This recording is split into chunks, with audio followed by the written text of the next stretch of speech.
Hello everyone, Arcandy here. The 7-star Greninja Terra raids return today, and now that I've had time to try and test several builds, I'll update my former best picks. That includes picks for online rando raids, best solo strategy, best 2-player strategy, and best 4-player strategy.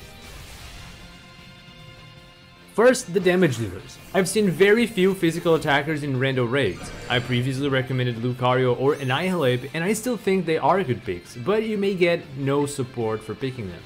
For that reason, my two recommended damage dealer picks are special attackers. See the video's description for further details on strategy and turns. Slowbro, practically the same build used before in the Cinderace raids. Night Slash being super effective might dissuade you, but Slowbro is still very tanky. I previously recommended Life Orb, but Greninja raids usually take a while in online randos and you need to attack several times. Twisted Spoon still gives you a noticeable damage boost without compromising your survivability. 72 HP EVs will put Greninja's Hydro Pump damage below the 25% threshold. Bold Nature on top of that also puts Night Slash critical hits completely below the 50% damage threshold. Both options are viable. Wait until Greninja resets your team stats, and only then should you start building up your stat boosts. Vaporeon, slightly more durable than Slowbro thanks to type, but missing the stab damage for stored power. Take Covert Cloak because Gunk Shot is Greninja's preferred move and you don't want to get poisoned. You could certainly go with a more offensive EV spread, but I personally prefer the extra bulk to help survive through unfortunate critical hits. Greninja will go down anyway. The battle strategy, you can do one of two things. Either wait until the stats reset before you start setting up with Acid Armor and Calm Mind, or start using Acid Armor and then Fake Tears before that. With this build, Greninja should use Hydro Pump after the first Acid Armor and heal you up thanks to Water Absorb. Let your supports use moves like Haze first before you start setting up. For both damage dealers, if your teammates lower Greninja's special defense, you may not need to set up in full and could start attacking earlier.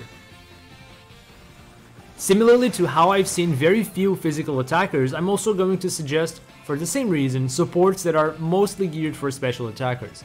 Regardless of what you decide, I recommend specializing your supports for either special attackers or physical attackers, not both. Otherwise, you'll always have one or two move slots that are not useful. Corviknight, still a top tier support. Great bulk, excellent move pool, and very versatile. Always take Defog to counter double team. The other three move slots are debatable. My first recommended set is geared towards special attackers. Reflect benefits typical special attackers more, whereas Light Screen benefits typical physical attackers more, as well as Corviknight itself since it takes most damage from Hydro Pump. If you had to choose only one, I recommend Light Screen because the special damage dealers will use their own defensive boosts anyway. Light Clay is an obvious pick. You could also run a physical support set. Zoom Lens guarantees Screech Lens after one defog. You could also forego Zoom Lens for a more useful item and use defog twice, but that takes an extra turn already. Sunny Day is a reasonable alternative to Light Screen, specifically reducing Hydro Pump damage, and Roost gives you more durability. Toxapex, this Pokemon went under my radar last time, but nothing is tankier against the raid boss than this Pokemon. Very straightforward moveset, open with Haze, then Acid Spray until Greninja is at -6 special defense, use Chilling Water to help your damage dealers, use Recover or Cheer when necessary.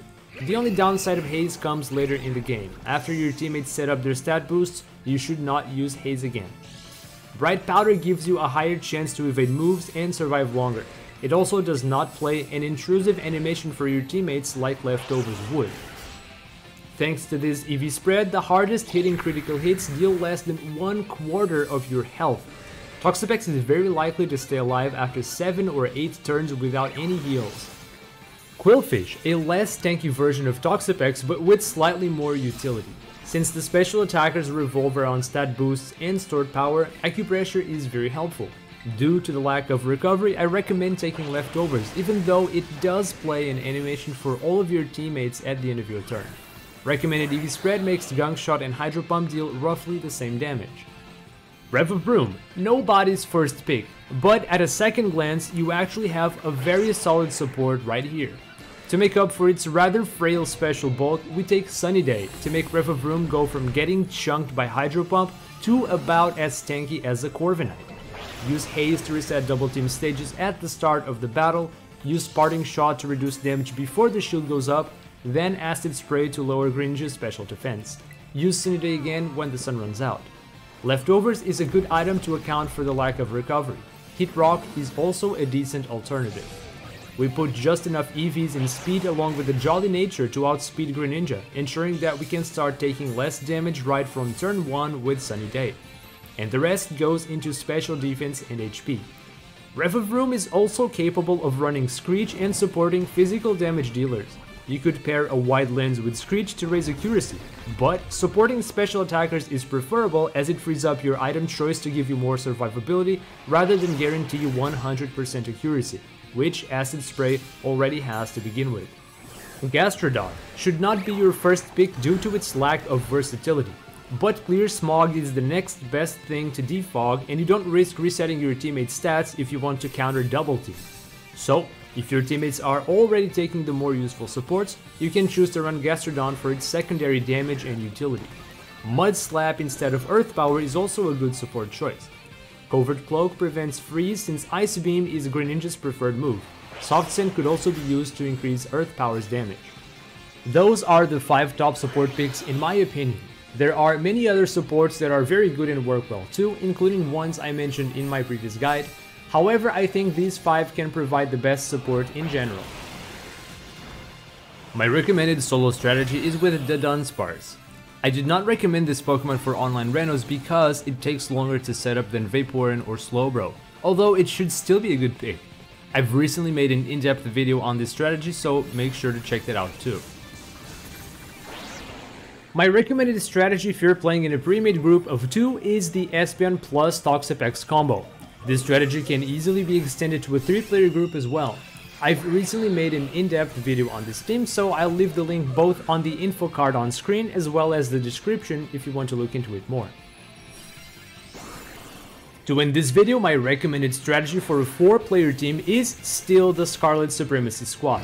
I came up with this strategy day 1 and it is still the fastest and most efficient strategy anyone's come up with. With this, you're guaranteed to one-hit KO Greninja on the first turn. I have no updates to make to the strategy itself, except that I've made a new and cleaner infographic that I'll link to in the description. The only thing I want to add aside from that is that there's a 5th member to this squad, Sandy Shocks, which coincidentally happens to be a Scarlet exclusive as well. This Pokemon is capable of replacing any of the 3 supports of the original Scarlet Supremacy team, and with that a slightly different order of moves is used. I present this as an option for those of you who enjoy having alternatives, and mostly for Violet players that don't have a Koraidon but can now fill in with a very capable alternative.